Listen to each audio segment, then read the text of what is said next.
السلام علیکم ورحمۃ اللہ تعالی وبرکاتہ۔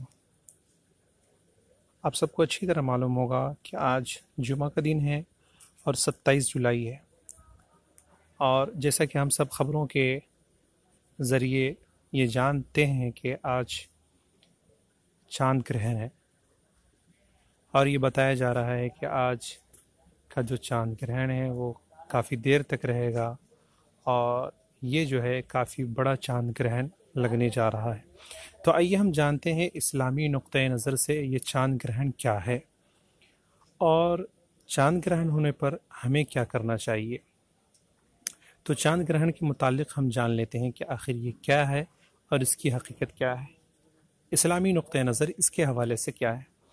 حضرت مغیرہ بن شعبہ رضی اللہ تعالی عنہ سے مروی ہے کہ حضور نبی کریم صلی اللہ تعالی علیہ وسلم کے زمانے میں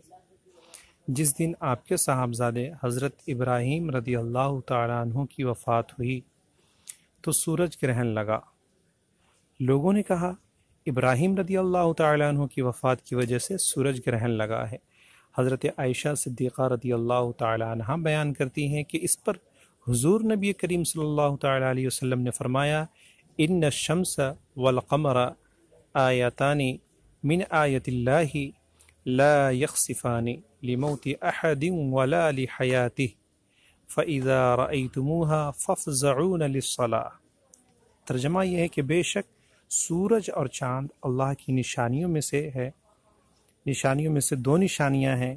کسی کے مرنے جینے سے ان کو گرہن نہیں لگتا، پس جب تم ان نشانیوں کو دیکھو نماز پڑھو۔ تو اس حدیث کا مطلب یہ ہے کہ جب چاند گرہن لگے یا سورج گرہن لگے تو یہ اللہ کی ایک نشانیاں ہیں، اللہ کی ایک نشانی ہے، تاکہ لوگوں کو یہ پتہ چلے کہ اس کائنات کا مالک و خالق ہے،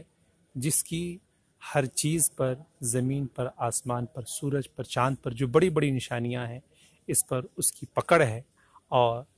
وہ اللہ تعالیٰ کی وحدانیت کا اقرار کرے اور اس پر ایمان لائے تو یہ اللہ تعالیٰ کی ایک عظیم نشانی ہے، اور اللہ تعالیٰ اس پر گرہن کر کے اپنی قدرت کو ثابت کرتا ہے اور اپنے بندوں کو یہ پیغام دیتا ہے کہ دنیا کی تمام ساری چیزیں جو چھوٹی ہے بڑی ہے سب پر میرا اختیار ہے۔ اس کے متعلق جو نماز ہے،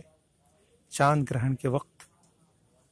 نماز پڑھی جائے، لیکن یہ نماز باجماعت نہیں بلکہ علیحدہ علیحدہ اپنے گھروں میں پڑھیں،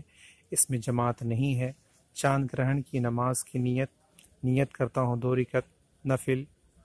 نماز خسوف کی واسطے اللہ تعالیٰ کے، رخ میرا قبلہ کی طرف، اللہ اکبر۔ تو چاند گرہن کی جو نماز ہے اس کو اسلامی شریعت میں نماز خسوف کہتے ہیں، اور جب چاند گرہن لگے تو آپ اپنے گھروں میں نماز پڑھیں، اور اللہ تعالیٰ کی ان سب چیزوں کو دیکھ کر اللہ تعالیٰ کی وحدانیت پر ہمارا اور ایمان جو ہے اور ہمارا عقیدہ ہے وہ پختہ ہو جاتا ہے۔ تو یہ ایک چھوٹی سی معلومات تھی جو چاند گرہن سے متعلق تھی، تو اپنی اس معلومات کو اپنے ساتھیوں کے ساتھ شیئر کریں اور انہیں بتائیں کہ چاند گرہن سے متعلق اسلامی نقطۂ نظر کیا ہے۔ السلام علیکم۔